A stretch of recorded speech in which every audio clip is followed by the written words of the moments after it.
wabarakatuh. Waalaikumsalam warahmatullahi wabarakatuh. Halo, selamat siang. Iya, selamat siang juga Kak. Oke, boleh perkenalan dulu siapa nama lengkapnya, siapa nama panggilannya? Nama lengkap aku Anida, dipanggilnya Nida. Oke, sebelumnya saya mau mengucapkan terima kasih dulu karena kamu telah menyempatkan waktu hadir pada hari ini gitu.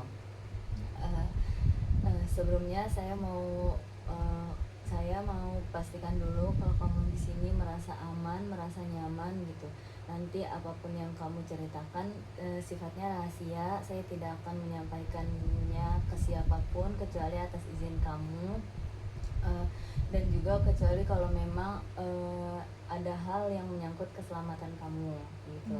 Bagaimana, apakah ada yang dipertanyakan soal ini? Enggak ada Kak, aku udah paham. Oke, sebelumnya kegiatan kamu apa nih sehari-hari? Aku sekarang kuliah semester 2 Kak. Oke. Bagaimana perasaan kamu akhir-akhir ini nih? Sebenarnya aku sendiri bingung sih Kak, tapi aku tuh suka ngerasa nggak percaya diri gitu, dan makin kesini aku ngerasa kayak harus ada yang dirubah dari diri aku dalam hal apapun itu. Oke, nggak apa-apa. Kalau emang bingung mau mulai dari mana, kita bisa pelan-pelan ya. Coba, tadi kan kata kamu nggak percaya diri. Nah, nggak percaya dirinya itu dalam keseharian kamu biasanya muncul ketika situasi seperti apa gitu? Hampir semua hal sih Kak, misal kalau ketemu orang baru, kalau cuma sekedar saya hai doang sih nggak apa-apa, tapi kalau udah mulai ngobrol-ngobrol terus misal dia ngajak berteman lebih lanjut, aku otomatis mikir, duh males banget bakal nambah teman lagi nih, paling kan di belakang ngomongin lagi gitu kan. Kalau kalau nggak, paling dia berteman sama aku nggak lama-lama, kalau nanti diajak gabung circle-nya, aku lebih milih diem aja, nggak berani deket-deket duluan, kayak udah malas aja gitu Kak, mending sendiri daripada harus berteman tapi nanti ujung-ujungnya sakit lagi. Jadi aku selama kuliah ini juga suka menyendiri aja, kalau ada yang ngajak ayo, tapi kalau nggak ada juga nggak apa-apa, malah lebih seneng gitu. Jadi kayak semacam antisipasi bahwa orang lain itu akan meninggalkan kamu gitu ya. Jadi kayak kamu tuh udah males gitu berteman lagi gitu, deket-deket sama orang lagi. Nah, kalau aku boleh tahu, kira-kira dari mana mulainya muncul perasaan kamu tuh kayak gitu? Wah, sebenarnya rumit sih Kak kalau diceritain mah. Oke, gak apa-apa. Sok kamu ambil waktu dulu untuk tenang, untuk kamu bisa siap gitu menceritakan pengalaman-pengalaman yang mungkin masih ngebekas ya sampai sekarang gitu. Aku di sini dengerin kamu kok, aku nggak bakal menghakimi kamu gitu. Oke Kak, jadi waktu pas SMA aku tuh punya circle pertemanan yang cukup dekat. Apa-apa selalu sama mereka, susah senang sama mereka, cerita apapun ke mereka. Sampai pada suatu hari pernah tuh Kak, aku kaget tiba-tiba kok orang-orang pada ngejauhin aku. Aku pikir kenapa kan.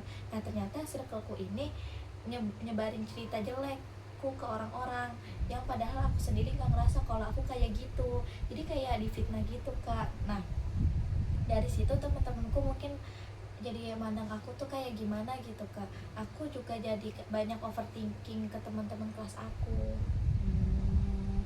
Itu pasti berat banget ya untuk dijalani. Kalau boleh tahu waktu itu dampaknya tuh ke kamu jadi seperti apa? Aku jadi menjauh aja gitu Kak sama teman-teman aku, sama circle aku.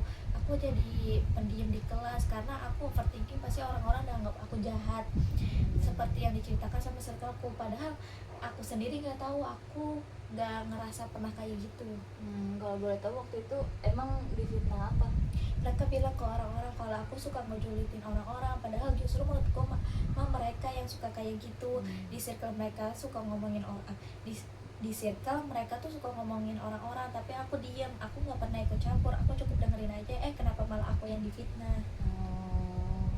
Oke, kalau boleh tahu berapa lama tuh kamu waktu itu jadi pendiam, jadi suka menyendiri gitu? Sampai aku lulus Kak, karena kejadiannya kan pas aku kelas 11 SMA.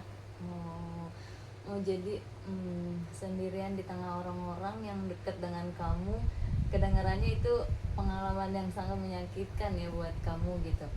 Iya Kak, sampai sekarang aku masih suka mikir kenapa dia tega ngelakuin itu ke aku, padahal aku ngerasa udah jadi teman yang baik. Oke, aku bisa dengar ada rasa terhianati gitu yang masih membekas sampai sekarang. Setelah kejadian itu, apa yang berubah dari cara kamu melihat pertemanan kamu atau melihat diri kamu gitu? Aku jadi susah percaya lagi kak sama orang, sebaik-baik apapun kelihatannya. Aku selalu mikir jangan-jangan dia juga bakal kayak gitu, jangan-jangan mereka cuma mau jahatin aku. Tapi yang lebih parah, aku juga jadi ragu sama diri aku sendiri. Ragunya itu maksudnya kayak gimana tuh? Aku ngerasa mungkin memang ada salah dari aku kak.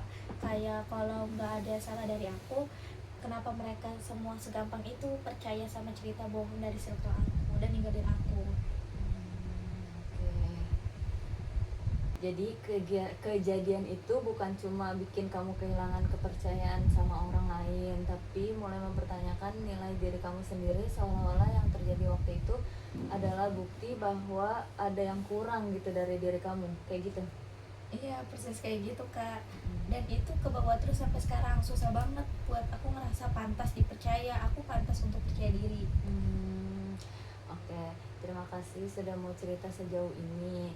Aku tahu ini bukan hal yang mudah gitu untuk diceritakan gitu. Kalau boleh tahu sekarang nih, di luar rasa berat itu, apa yang sebenarnya kamu harapkan untuk diri kamu sendiri ke depannya?